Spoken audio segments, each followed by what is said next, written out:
Hello and welcome to the Game Theory Podcast. I'm your host, Sam Vicini. We're powered by CLNS Media. Today on the show, we've got good friend of the program, Jay King, on to talk Gordon Hayward. We're going to do a bit of a two-part podcast today.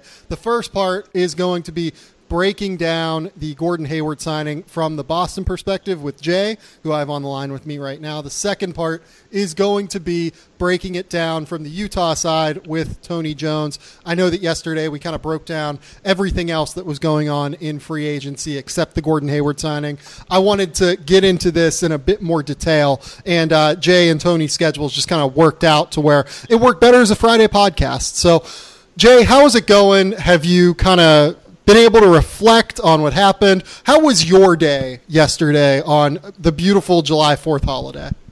Everybody else is out enjoying pool parties and barbecues and everything like that. I was in my hotel room the entire day waiting like everyone else on Gordon Hayward's decision.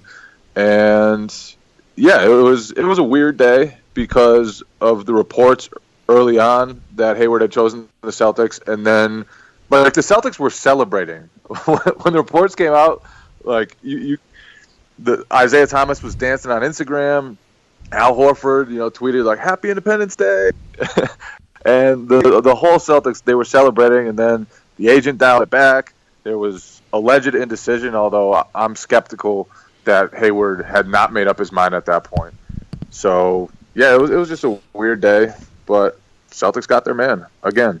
So, I'm sure that you reached out to the Celtics at that stage and were like, what's going on here?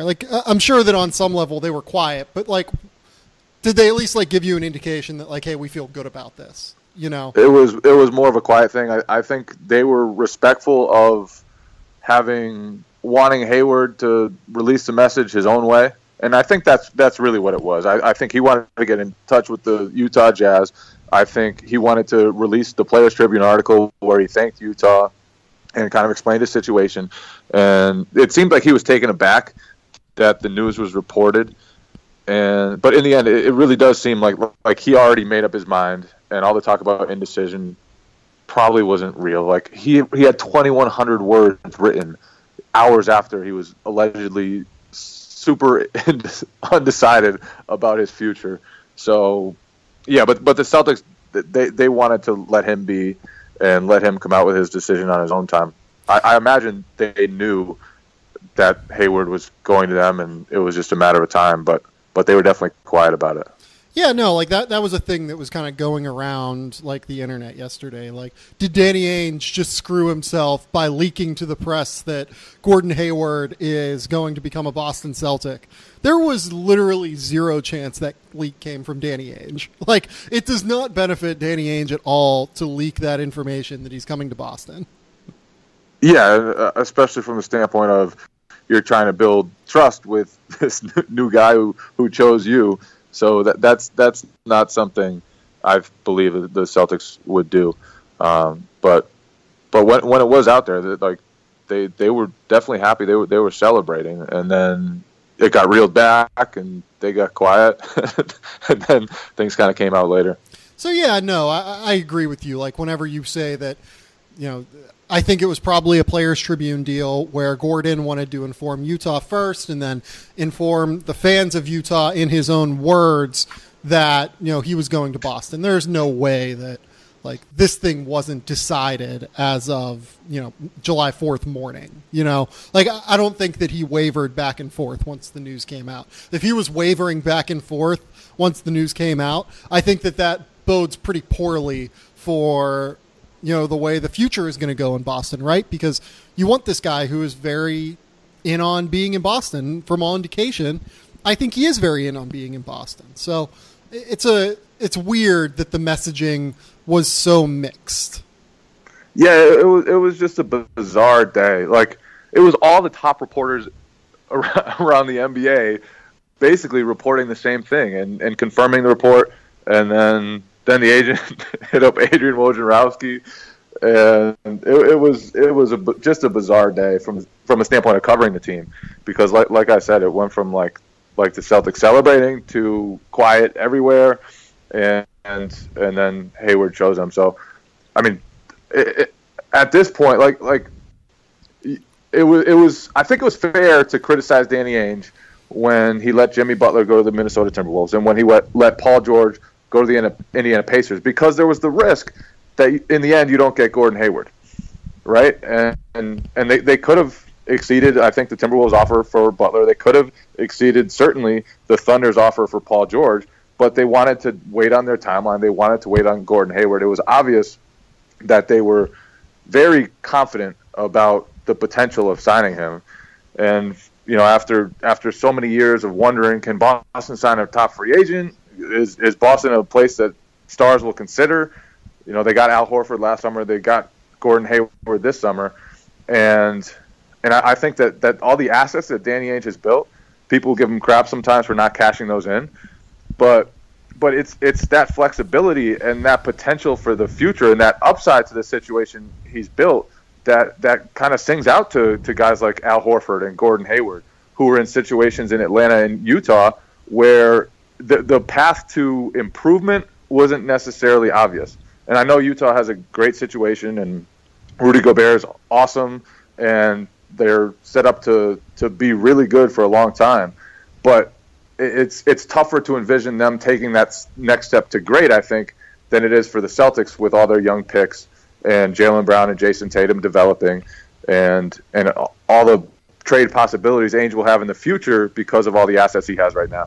Yeah, and I mean, they also might end up with 2 top 5 picks in the 2018 draft as well to add to this mix. Which with Ainge's luck lately, it'll probably be number 1 and number 2. Yeah, here is the thing that I just can't wrap my head around.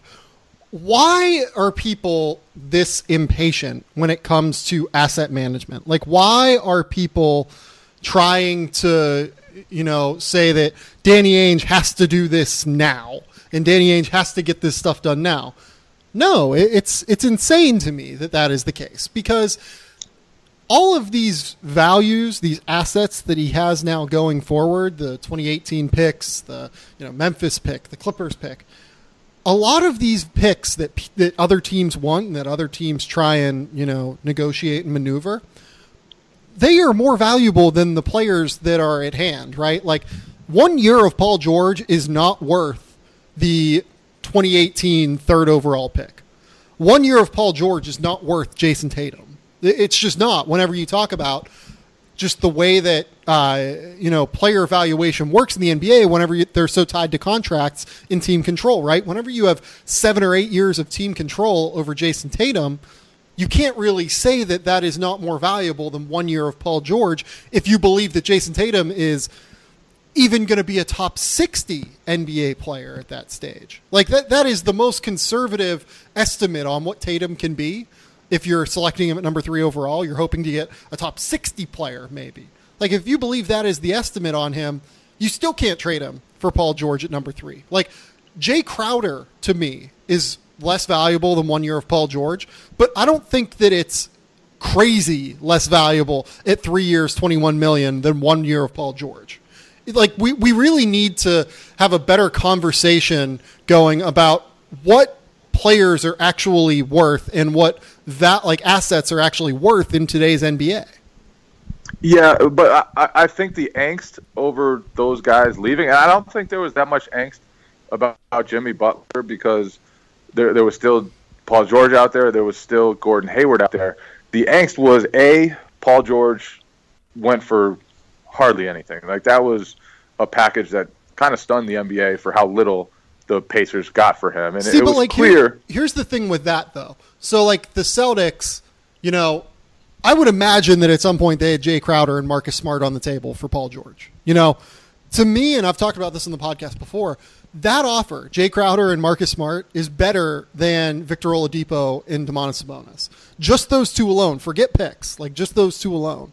I think what happened is just Kevin Pritchard got sick of dealing with Danny Ainge. And, you can talk about, that being an issue with Danny Ainge is that, he is so stringent in the way that he negotiates that he can alienate trade discussions from time to time. I don't think that I'm really breaking news there.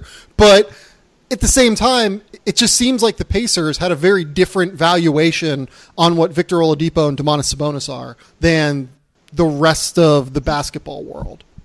Yeah, it was weird what they got, and especially the timing, because I do think, if the Celtics had acquired Gordon Hayward already, they might have been willing to pony up more, because now instead of 1 year of Paul George, you're looking at a situation where with Paul George, the Celtics could have really at least pushed the Cleveland Cavaliers in the Eastern Conference and convinced maybe Paul George to stay long term, even though obviously the Lakers loom as this threat, and there will be other teams that pursue him when he's a free agent next year.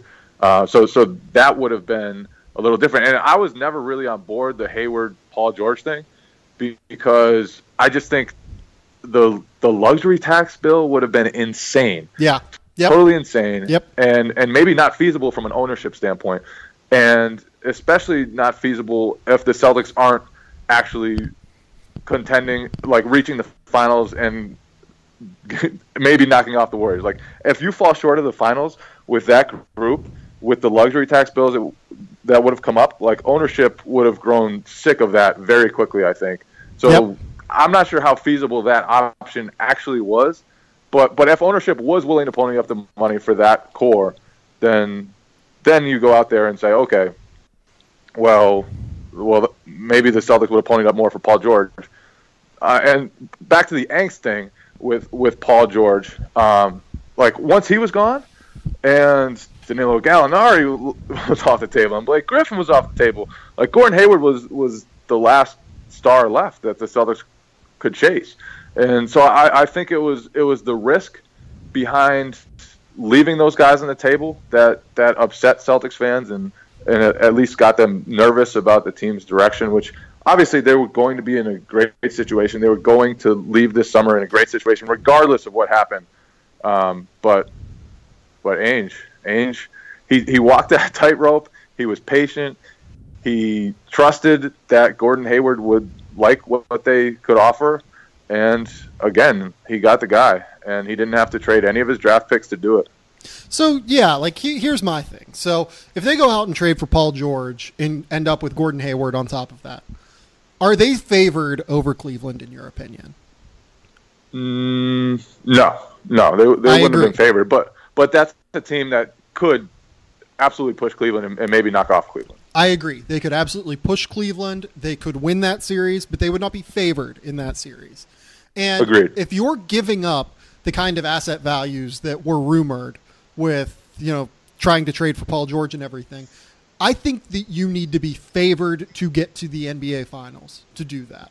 That's how valuable these draft pick assets are, especially in an NBA, in a luxury tax system that is getting more and more onerous every single day based on just how free agency signings have gotten out of control, right? Like, draft picks are, again, like, I think that we got to the point the last couple of years where we forgot how valuable draft pick assets are because everyone had cap space and everyone could kind of go out and just sign whoever they wanted to sign. That's not the case anymore. Draft pick assets and having cap space are going to be worth their weight in gold going forward, past 2019 and 2020. Yeah, and obviously the Celtics are sitting pretty there, and that's what's the most impressive thing about their execution of their plan is they never got off course. They never got impatient. They never decided, screw it, let's throw assets on top of each other and get Jimmy Butler or whatever. We'll roll the dice on Paul George even though he has a year left. They patiently waited and got Gordon Hayward, and they still have to make other roster concessions. They're still going to need. They've already renounced the rights to Kelly Olynyk. They're going to need to trade a valuable piece, whether it's Avery Bradley, Marcus Smart, or Jay Crowder. But at the same point, like, they held on to all the draft picks. They got a guy in Gordon Hayward who will help so much in so many different ways. He's a very, very good fit for them on top of being an all-star player. So shout out to Danny Ainge. His 4-year run as a general manager has just been absolutely ridiculous. Everything he's done has just turned to gold. And, I mean, you can point to some things where he was really lucky, like probably the Justice Winslow trade that never happened. But this run has been just really, really impressive. Yeah, no, that I agree with. Before we get into just the fit with, Jimmy Butler, Gordon Hayward and the Boston Celtics, which one of Marcus Smart, Avery Bradley, and Jay Crowder do you think is the one that ends up going? I mean, there are a lot of options that they could look into. They could potentially even package two of those guys, get one player in return with the right salary to make that work. I don't know. I know they love Avery Bradley. I think there's at least some part of the Celtics front office that believes Avery Bradley is the better player now and might always be the better player. But Marcus Smart, to me, A, he's younger. B, there's upside to him because of that. And C, I think being a restricted free agent matters a lot. Mm-hmm.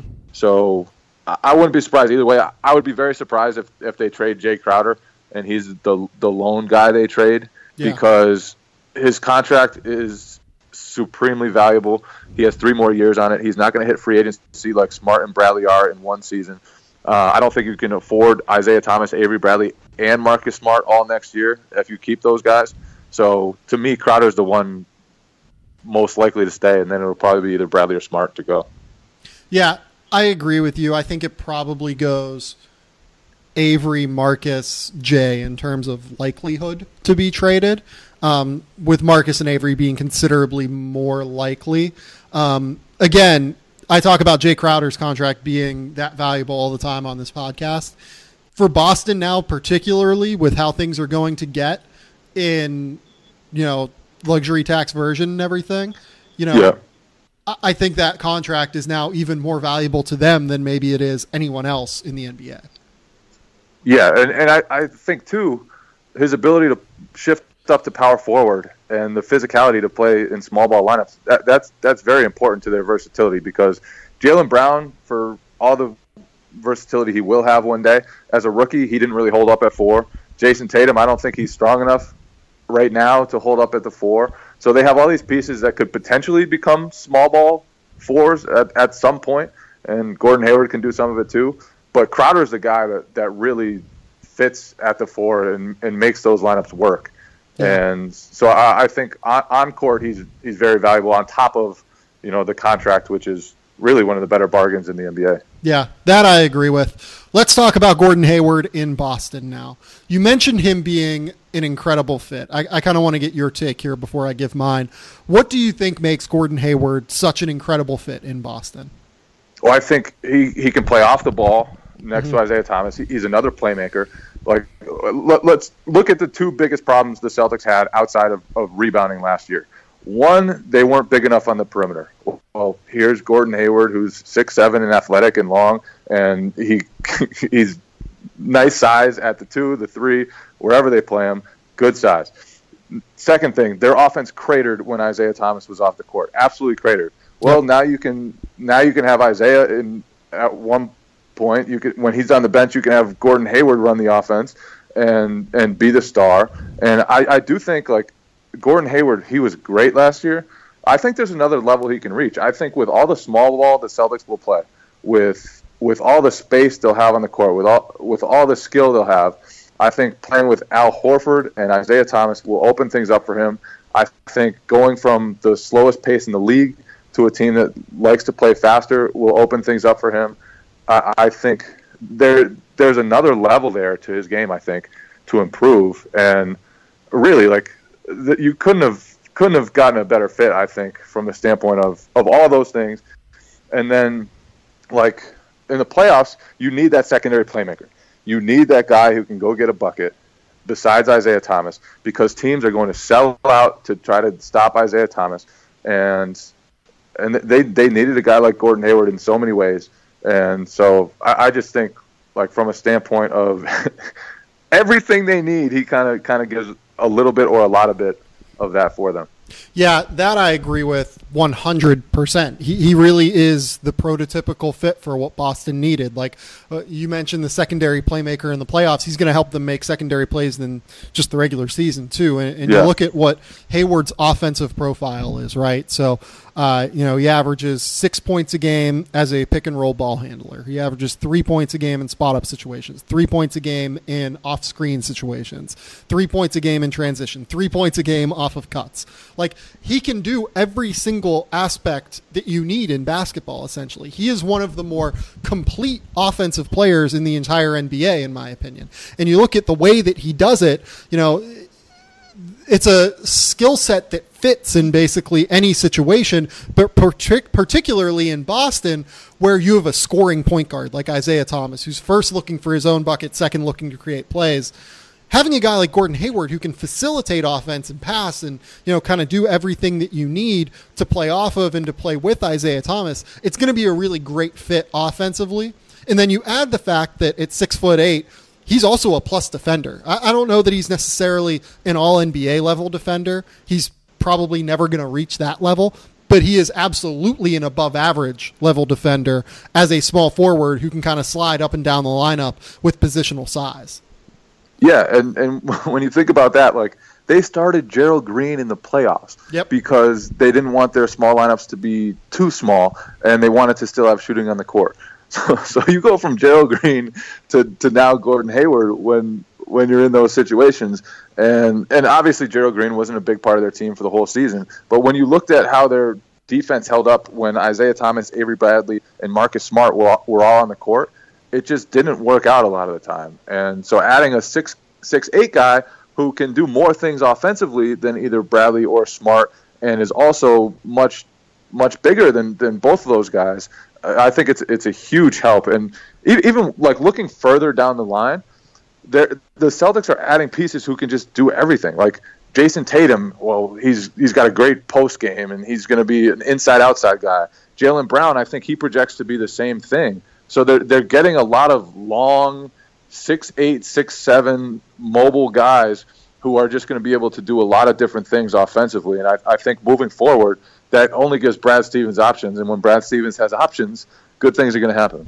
So, yeah, Brad Stevens is one of the best coaches in the NBA at exploiting mismatches, right? Like, he understands how to find the mismatch within his offensive scheme and then exploit it, right? He knows how to get bigger guys on Isaiah Thomas really well, and he was equally as successful at finding these, crazy mismatches for, Al Horford last year in screen situations. And, all of their other players like Avery Bradley and Jay Crowder even. He now has two legitimate offensive creators in Jason Tatum and Gordon Hayward who basically fit that, ideal to a T, right? These guys are mismatch nightmares for opposing defenses. And Brad Stevens is going to be able to do, and they're both very mobile as well. And Brad Stevens, with his heavy baseline screen offense, his heavy pin down screen offense, he runs a ton of flare screens. He's going to be able to get these mismatches basically every single trip down the floor now. And they're going to be able to run offenses where all five guys on the floor can shoot the ball, even to the extent that Marcus Smart can shoot the ball. Teams leave him alone out there, but he can occasionally knock down jump shots. Like, everyone on the floor for them is going to be able to shoot the basketball now. And it's just going to be incredibly difficult to match up with them offensively. And defensively, their scheme is going to be incredibly mobile and allow them to really cut off penetration from these elite guards. Yeah, it was funny because the Summer League Celtics in their first game, they closed out the fourth quarter with Shemi Ojale, who's like a 6'7" wing at center, and just five guys, five out, all small lineup. And I think it was kind of a window into how the Celtics will play this season, because right now, if you look at their front court, it's a complete unknown. There's Al Horford, there's Ante Zizic, who will be a rookie, and there's nobody. They just let Kelly Olynyk go.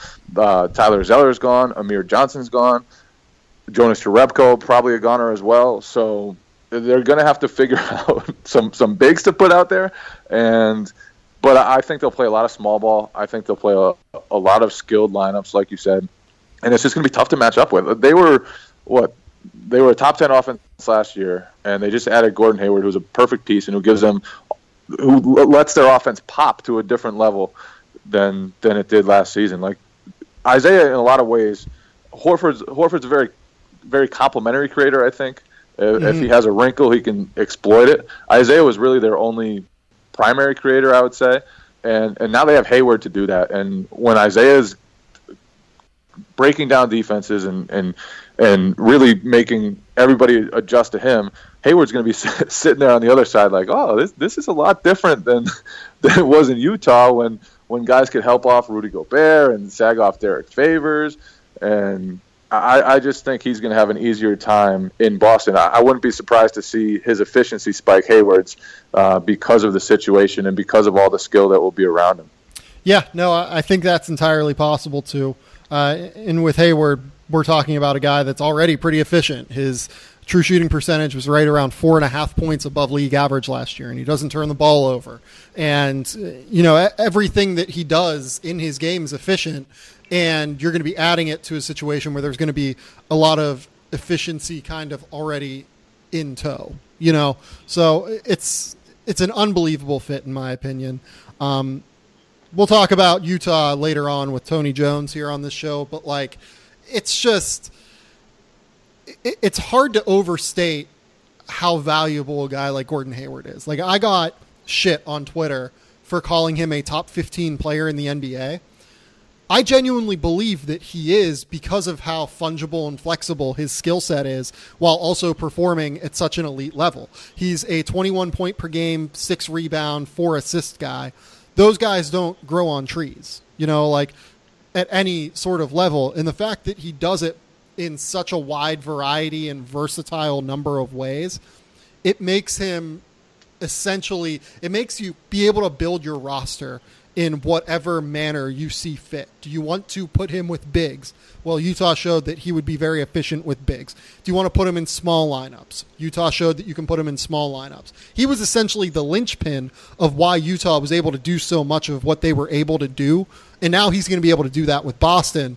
And it's hard to overstate how valuable high-level linchpins like that are and lineup connectors are. Yeah, and especially in Boston's situation where, like you said, Isaiah Thomas is going to have the ball in his hands a lot. He's going to carry a big load on offense. To have a guy like Gordon Hayward, who's not like a Jimmy Butler type where he has a lot of isolations and kind of holds the ball a lot, he's very much a function of the offense, and he's a great function of the offense. He's an incredible function of the offense, but it's not like he's like one of these ball-dominant type of guys. And I honestly don't believe that Isaiah Thomas is a ball-dominant type of guy. If you look at like the time of possession, he doesn't have the ball in his hands a whole lot. He has a lot of opportunities within the Celtics offense, and obviously they go to him a ton. But he and Gordon Hayward, they're both guys who can work off ball very well. I just think it has a ton of potential for their offense to do big things. And then Hayward, he's going to be an upgrade defensively with his size. It's just. And Brad Stevens now has more options. Like last year, like I said, when they went small, it was either they went super small with Marcus Smart at small forward, or they went to someone like Jaylen Brown, who wasn't yet ready as a rookie, or they went to Gerald Green, who still wasn't good, or they didn't have any very good small options, and now they do, and it could be pretty scary. They're going to have a damn good team. Yeah, no, I agree. This is going to be a really fun Boston season. Jay, you're going to get to cover it this season over at Mass Live. Please tell the people where they can find your work other than that. So masslive.com for Celtics writing. I co-host a Locked On Celtics podcast, which is on Audio Boom, wherever you listen to podcasts. Just search for Locked On Celtics. Twitter @ByJKing. Yeah, this was fun. Thanks for having me on, man. Yeah, Jay is one of the great guests that I get a chance to have on the show regularly as Boston continues to be at the forefront of every single thing that is happening in the NBA, it seems like. I'm sure that we'll have Jay on again very soon. We'll be back very soon on this specific episode as well with another friend of the program, Tony Jones from the Salt Lake Tribune. So keep it here. We'll be right back.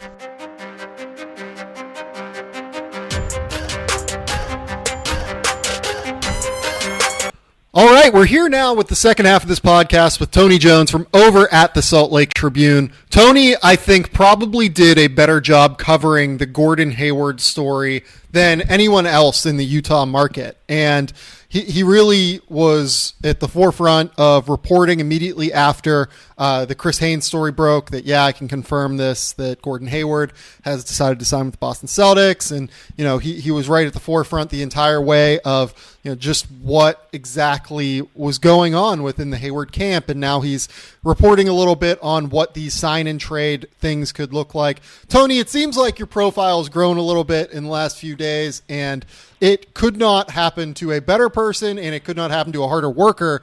And I'm very glad that you're going to be here to kind of explain what kind of went down for your side of the Gordon Hayward saga. Oh man, thanks for having me. It's been a really I don't want to say difficult, but it's been a whirlwind few days, and I think it's something that I won't soon forget. And I think I think Tuesday was an experience that I don't think I've ever had in my career. But it's been really exhilarating, and I'm happy to be here, and I'm truly blessed to be doing what I'm doing. So Tony, let's kind of jump into the whole saga before he signs, right? So what is kind of going on your end? How are you trying to go about reporting everything that's going on? Because I think that you and I will both agree that Gordon Hayward handled this pretty well for the first 3 days, really, right? Like, he went about taking his meetings, he was quiet, he was respectful to everything that was going on, and just kind of doing his business, right? Like, he was going on meetings and trying to figure out where he wanted to play, right? Right, exactly. And then on Tuesday, it all kind of fell apart a little bit. Look, I don't think what happened on Tuesday. I don't think Gordon Hayward had any malicious intent whatsoever. Mm-hmm. But the fact is, whatever happened, whoever fault it was, whoever was at blame, whoever wasn't to blame, I mean, there were a lot of hurt feelings, in the wake of what happened. And, at the forefront of those hurt feelings were the Jazz. And, you can't say that the Jazz, didn't have a couple of points because, Hayward didn't reach out to the front office, and give them a phone call. They had to find out that, obviously the initial reports through the media, I talked to people in their front office, and they didn't know. And, it was one of those things where when I was initially being told, hey, we haven't been notified this, I was like, well, maybe they're just telling me that, just for appearance's sake. But, as you kept digging throughout the day, it was obvious and it was plain that the Jazz front office really didn't know.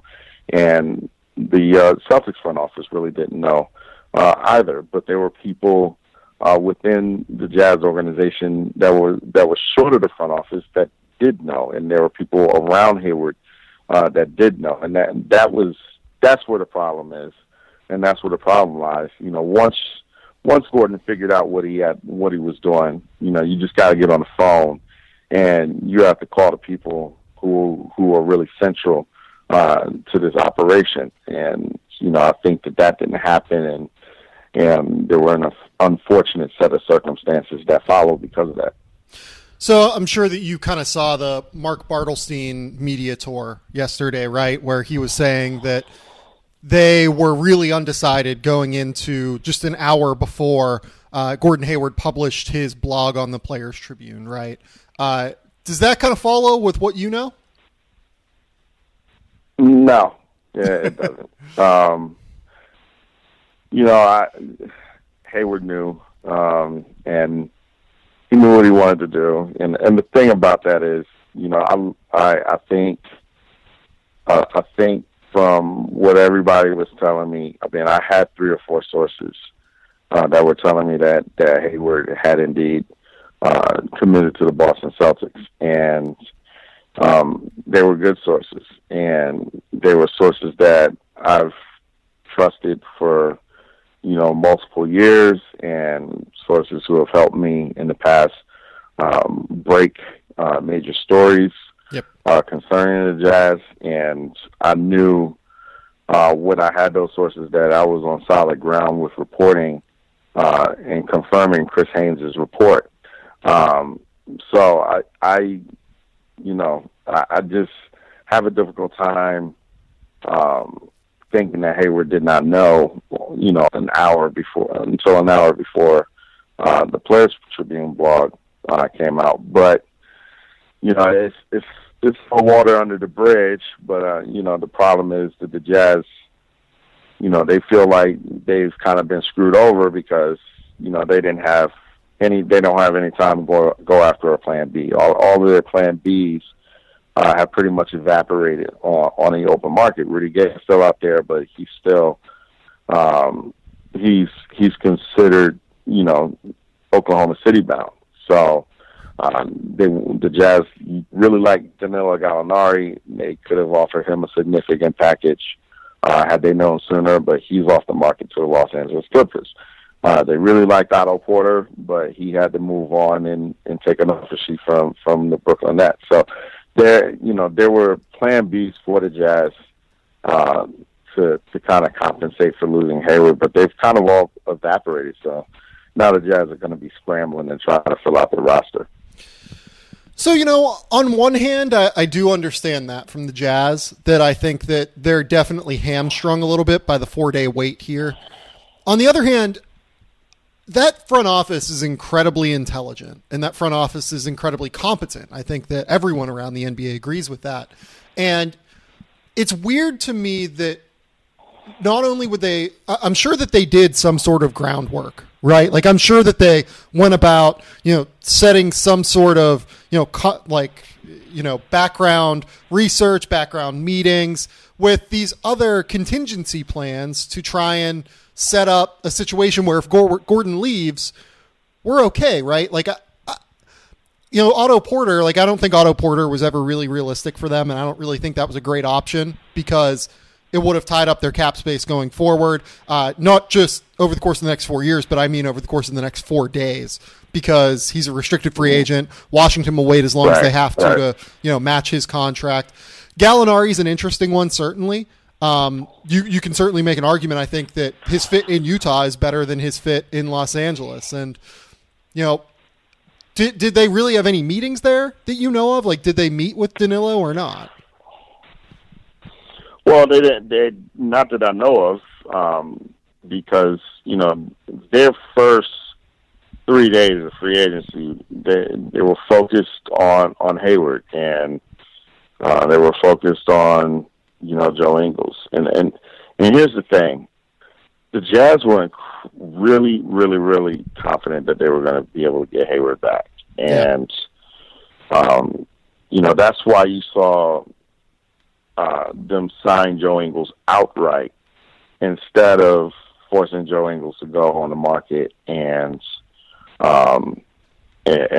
come back with an offer sheet. Yeah, for those who don't know, Joe Ingles is one of Gordon Hayward's best friends on the team, and was considered, I don't know if it was like a prerequisite to signing Gordon Hayward, but it was something that would certainly make Hayward happy to see Joe Ingles back on the team. Yeah, and now we know it's not a prerequisite to sign Gordon Hayward because they didn't sign Gordon Hayward. So, the thing with Joe Ingles, he's a really good role player, and he's a guy who's a really good 3-and-D option. But I don't think if the Jazz know that Gordon Hayward's going to go elsewhere, they would have made Joe go on the market and come back with an offer sheet, and they would have figured out whether to match or not. Yeah.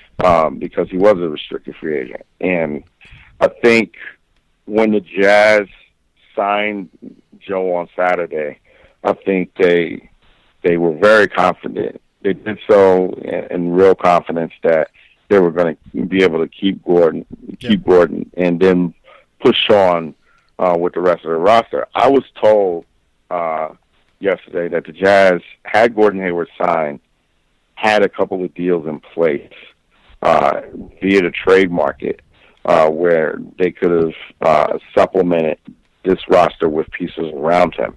And they had some valuable trade chips. They had Boris Diaw's $7 million contract, which is non-guaranteed next year, which is a valuable trade chip. Yep. Because it can create cap space for another team.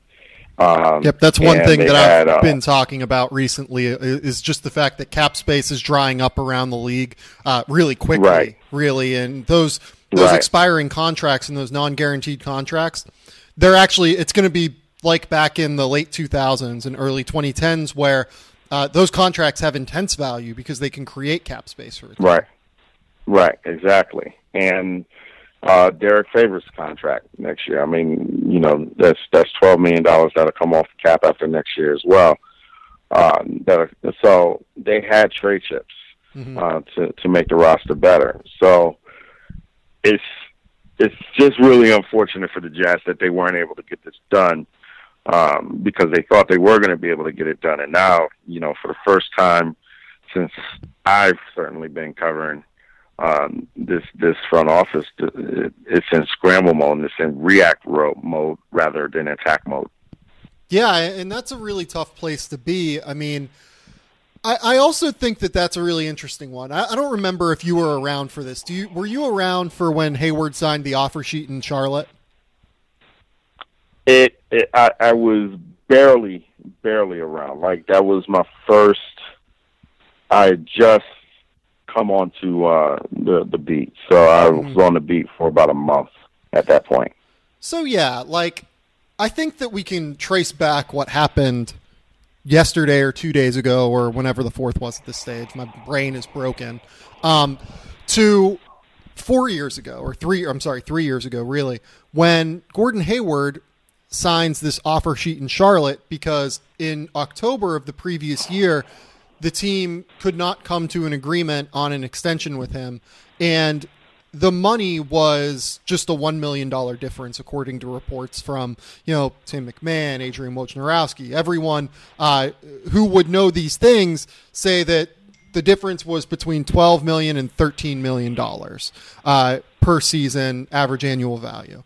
And it eludes me as to why a team would stand firm at 12 when a deal can get done at 13, whenever you can actually control a player's fourth season. Because, again, this front office is incredibly competent. They know that if he goes onto the open market and signs an offer sheet, it's going to have a player option, right? These offer sheets are signed specifically with hurting the incumbent team in mind. And I find it just so hard to believe that this team would decide, okay, we can't shell out an extra $1 million for Gordon Hayward. And we can't just decide, hey, we're going to give him the max in the summer of 2014 after he puts up 16 points, 5 rebounds, 5 assists. And there were actually indications at that stage, too, that the TV deal was going to go through and the cap was going to shoot through the roof. So it's just the Jazz have done everything right, I think, since that moment. They've done every single thing in terms of building this team correctly. But I think it shows that one fatal flaw can send you back just so far in rebuilding an organization, because that, in my opinion, was a fatal flaw for the Utah Jazz to end up not getting Gordon Hayward on that 4-year deal and instead getting him on a 3+1 deal. Well, the thing about 2014 is that Gordon Hayward, and people need to realize this, and it's a bit of revisionist history a little bit. Gordon Hayward was a different player in 2014. He certainly was. And he was 16, 5, and 5. But even at $13 million, this I remember, even at $12, $13 million, the fan base was utterly divided at that point of whether Hayward was worth $12 or $13 million a year. Even at $12 million a year, the fan base was divided. And granted, this was before the TV deal. The TV deal goes through. So right now, $12 million still looks like peanuts. But $12 million was $12 million a year for 4 years. That was pretty significant. That was pretty significant back in 2014. To fans, it was, but I think that the front office had indications at that stage, given the fact that the TV deal went through in October, that money really wasn't going to be all that, crazy. You know? Right. And that's a good point as well. But Hayward, he's 100% better right now than he was in 2014, even despite averaging 16-5-5 in 2014. So that's one thing. And you're absolutely right. If not getting that done, you had to know that Mark Bartelstein, who's one of the most, player-friendly agents out there, was going to go and get a contract offer that was really a poisonous contract. And it was a poisonous contract. It had a trade kicker in it. Mm-hmm. It had an out after 3 years. And when Gordon, the thing that people worried about is the thing that exactly happened, which is Hayward outplayed the contract that just expired. He outplayed that contract. And the fact is he outplayed it, and the Jazz got good, and he had a player option, and he opted out, and he went somewhere else. Now, I would say that some of that is definitely on the Jazz because they could have locked him up for 4 years.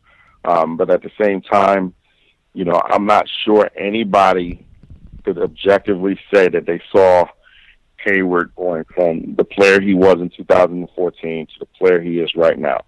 He has made an astronomical leap. I didn't see that. I question whether that contract should have been, whether the Jazz should have paid that contract. And I question whether the Jazz should have matched that, the offer sheet that he had. And I have a completely different opinion of Hayward's game now than I did 3 years ago.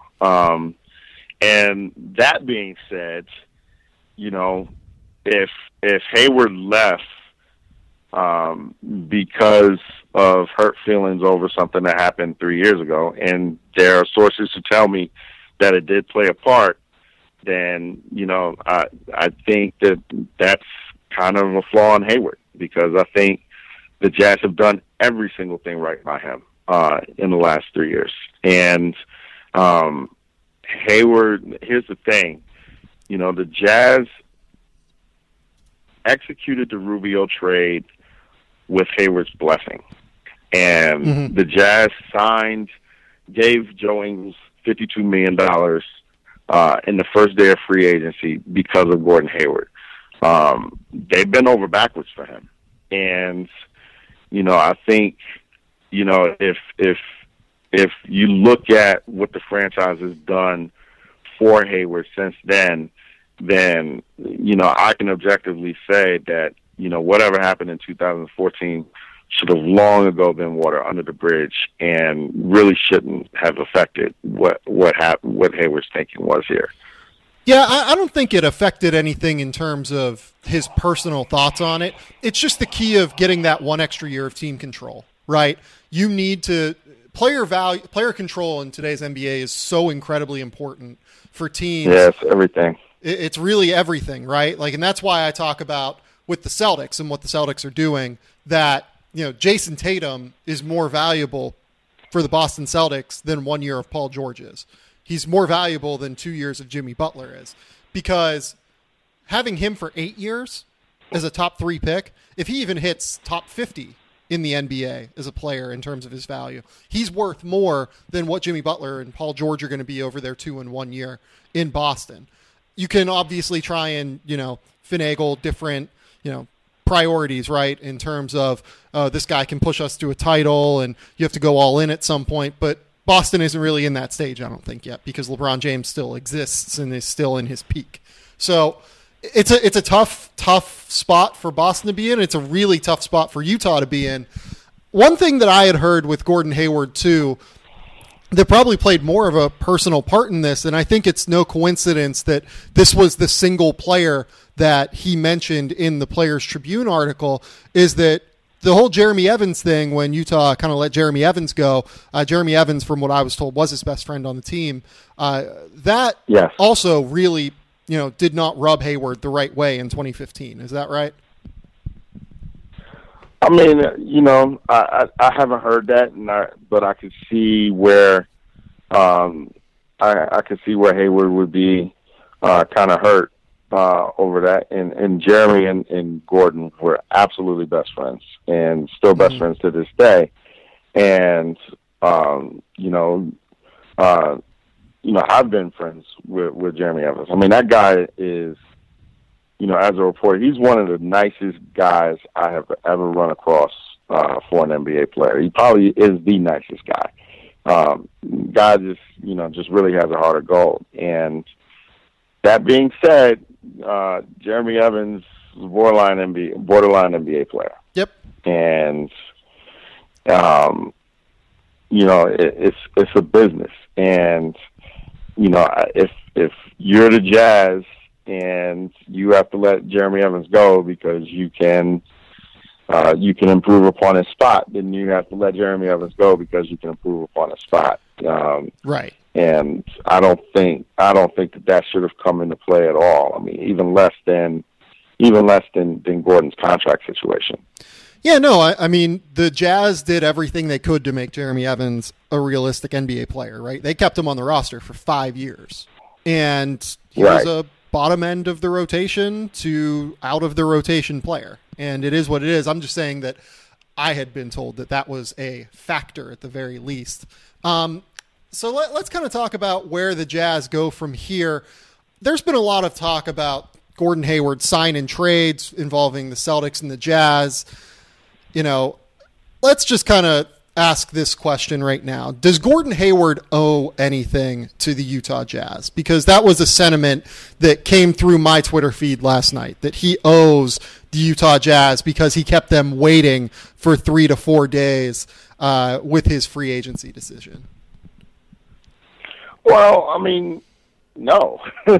Yeah. It's a business, and it's a harsh business. And, I think if Gordon, out of the kindness of his heart, demands a sign and trade, then that's really great for the Utah Jazz. Yep.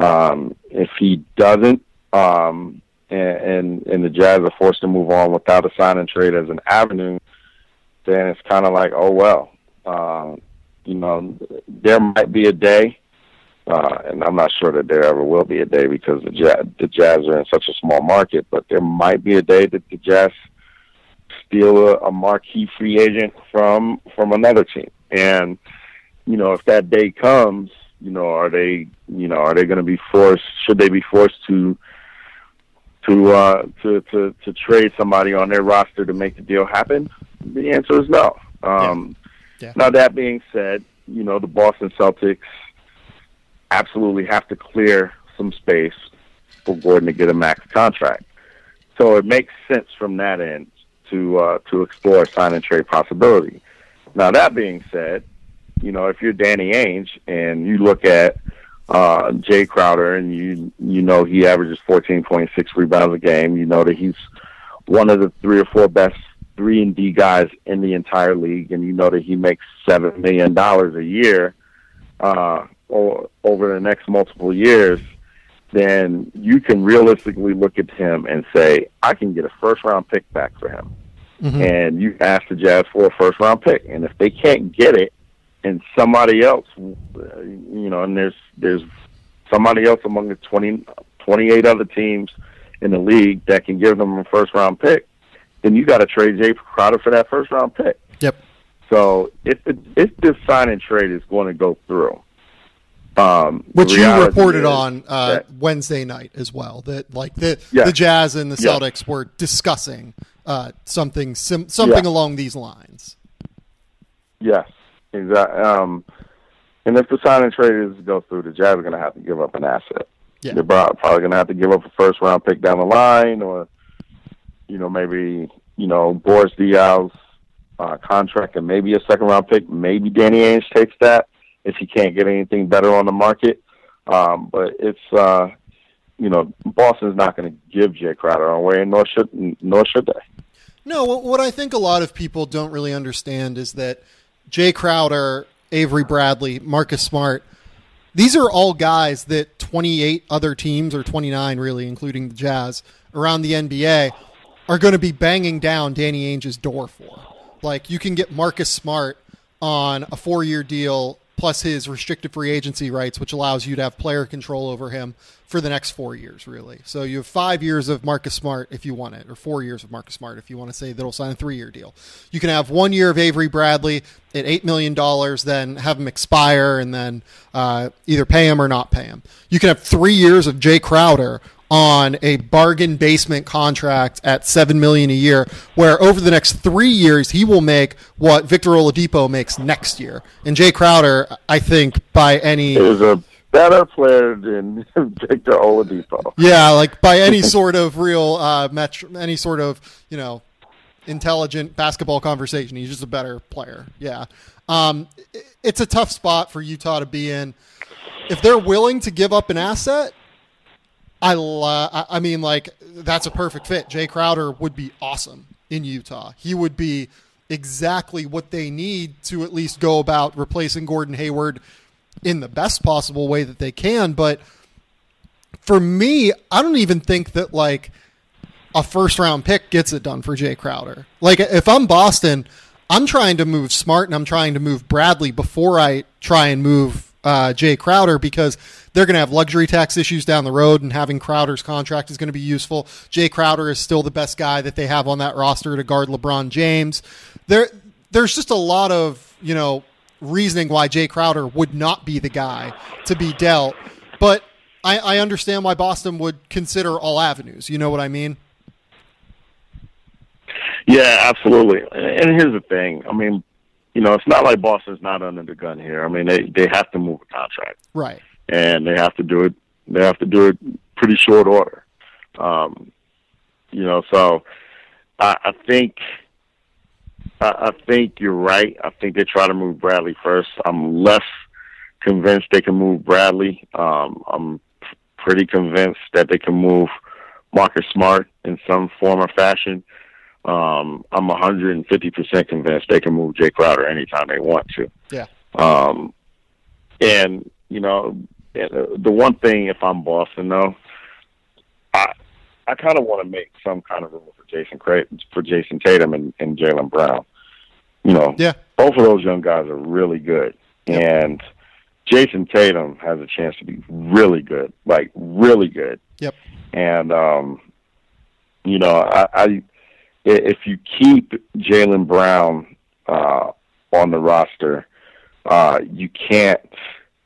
I'm not going to say you can't, but it becomes more difficult to play Jaylen Brown and Jason Tatum, along with 33, 34 minutes a night of Gordon Hayward.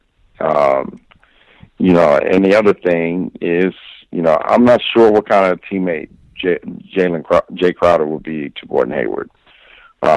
We all know what happened the last time, Utah visited Boston. Yeah. And we all know how Jay Crowder kind of went off in social media, when he was insulted that the crowd was cheering for Gordon Hayward. So I'm not sure you can keep Jay Crowder in the locker room. So it's a lot of layers to this dynamic. It'll be interesting to see how it kind of all plays out. Yeah, Jay's kind of a prickly personality from what I know.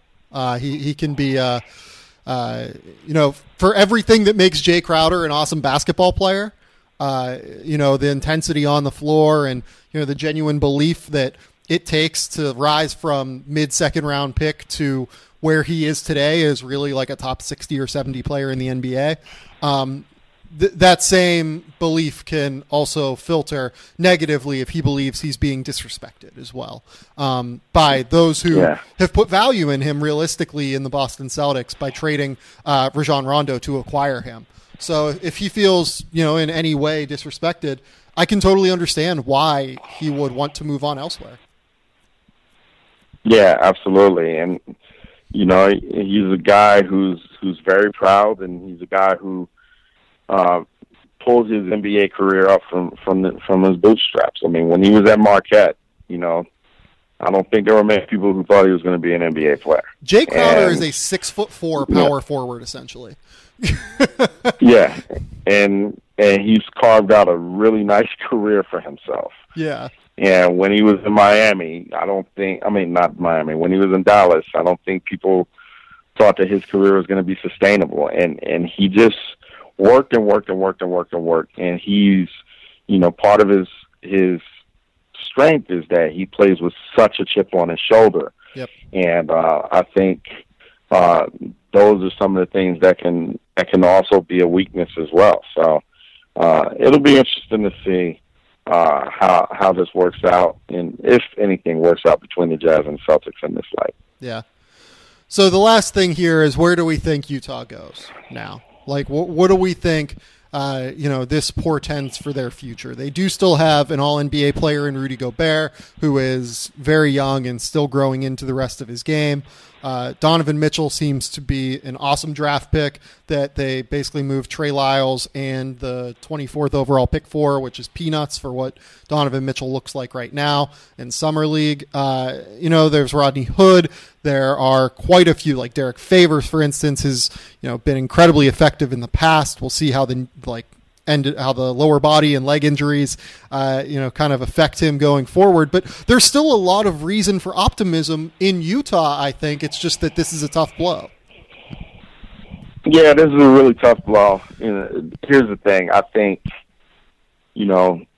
now there's some guys who had in the past been saying, hey, I'm capable of a bigger role, and now they're going to get it. Yep. And now we're going to see how they react. I happen to believe that Rodney Hood could average 20 points a game in this league. Now he's going to get that chance. I agree with that. I believe that Dante Exum has a chance to be a really good player in this league, and he's going to get that chance. He looked awesome last night, by the way. He looked, I thought in the first game, I thought he was spotty. I thought he was really good in the first half. I thought he was bad in the second half. I thought last night that he was too good for Summer League. Yep. I thought last night, my thought when I saw him last night was, okay, he should be done with Summer League. He's finished.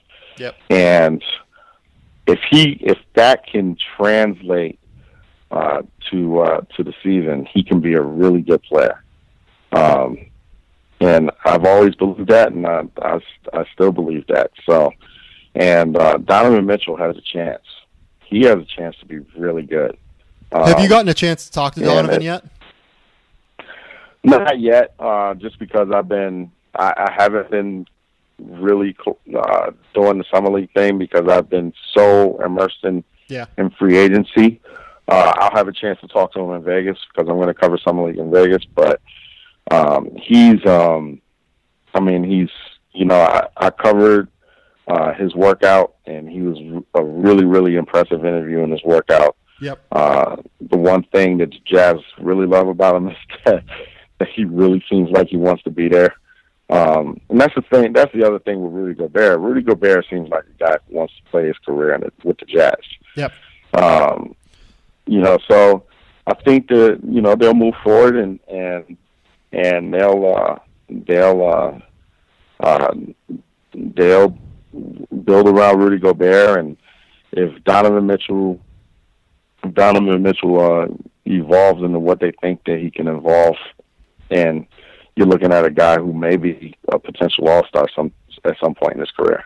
Yeah, Donovan, man, I mean, I remember last summer at Adidas Nations, he was there. He played kind of shitty through like the 2 games that they played or whatever, and he was the only person in the gym after those 2 games who stayed and shot and just was trying to get better and was like, okay, I played like shit. I have to really lock down, and I see now where I'm at against these high-level players. I really want to just improve my game. And I talked to him about it after. That kid is one of the best workers and one of the best people that I've gotten a chance to cover in college basketball over the course of the last couple of years. So, for me, that was a home run trade for Utah to go out and get him. And I even like Trey Lyles. I think Trey Lyles can be a useful player in today's NBA, especially in Denver. But man, getting a kid like Donovan Mitchell, that's going to be perfect in Utah. Well, the thing about Donovan, and this is why I'm so excited about his future, just looking at it objectively, the Jazz, to me, have one of the 5 best player development programs in the league. Yep. They are just on it when it comes to developing their players. It's the reason why Gordon Hayward went from what he went from to where he is now. And Donovan Mitchell, as you said, is one of the harder workers in the league. And if you look at where Donovan Mitchell is right now, which is what I think he is right now, is I think he is from day one, he's an NBA rotation player. Correct me if you think I'm wrong. No, I think he can be that. You know, he's already an NBA level athlete. He really gives a shit defensively. Yeah. Like that stuff and matters. And he's an NBA shooter. Yeah. And he's an NBA shooter right now. I'm interested in that. I will say that. I don't know that for sure yet. He looks good shooting the ball in Summer League, though. And I always am just skeptical with him on the jump shot because he was genuinely a non-shooter up until this year. And I think that he can do it, and he's just such a hard worker that I think he's going to eventually become a high-level shooter. I don't know, though, if he's going to be a high-level shooter like tomorrow, though. Well, I think if you look at the small sample size of Summer League, I think that, if you look at the way he can get into a shot and the way I'm impressed with the way he can get a shot off. Yeah. And the lift on his jump shot. But I think the larger point is if you look at all of his attributes, you look at where he's at today, and you combine that with his work ethic, and you combine that with Utah's ability to develop players, he has a chance to be really good. I agree. When you combine all of those factors. And then Dante, too, coming back. Right. Yeah, Dante coming back. Yeah. You've got, Rodney Hood, who his development has been stunted by injury. I think there is still room for growth there working with that staff. Yeah. Well, he's been in Salt Lake City all summer. Mm-hmm. So, and that's the one thing. And getting back to Dante, obviously he went through, he tore his ACL after his rookie year. Last summer was dedicated to kind of just, getting his motor functions back, mm-hmm. In terms of being able to run again, in terms of being able to do things again with the knee. And so this is the first summer that he's had to work on just player development. And he looks like a different player right now than he did in April. Yeah. And in terms of skill, he's cleaned up his 3-point shot. His shot looks a lot better. He's figuring out a way to harness his athleticism and be cerebral in terms of getting to the basket, in terms of being crafty around the basket. He just looks a lot better. So, yep. I think Dante is going to have a significant role this year. Yeah, I agree. He has a shot to be really good, I would say. I don't know if he's going to be really good, but he has a chance to be sure. Tony, is there anything else you want to chat about before we get out of here? Well, I think that the Jazz will learn a lesson and lock Dante and Rodney Hood up in contract negotiations this year. Yeah, no, I mean, Dante's in a really interesting spot. This is his 4th year, obviously. This is a real decision time for them. I don't think that they can sign him to an extension until they see what he can do. But this summer, I would be prioritizing him if he does what he can this year. I would, if I'm the Jazz, I would sign him to an extension without thinking twice. Really? Just based off of the progress I've seen in his game from April to now. It's gonna translate. He's a fearless guy on the court, and I think he figured some things out at the end of the season last year, and I think he realizes he can play in this league. And I think if you're the Jazz, you got to lock him up, and I think I will. I would lock him and Rodney up to an extension. Yeah, Rodney for sure. I don't think there's any question there. I would absolutely be trying to lock him up. I feel good about him. Dante, we just haven't seen it yet on an NBA floor. And you're right, though. He looks great right now. He looks really, really good. Like, that skill set is going to translate immediately, even as a lead ball handler, which has always been the question. Like, is he a two-guard? Is he a true lead? Like, what is he going to play in the NBA?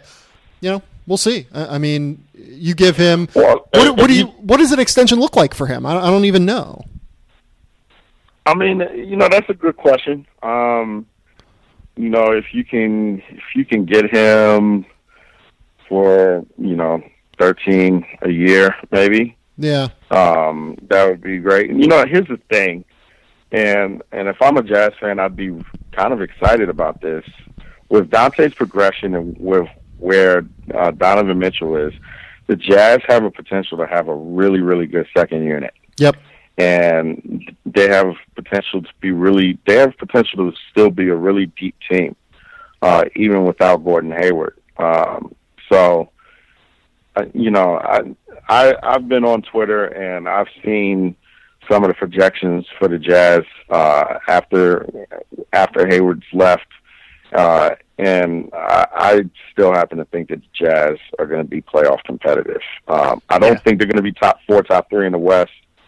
Like they would have been with it. If Hayward had come back to this team would have been awfully, awfully, awfully good.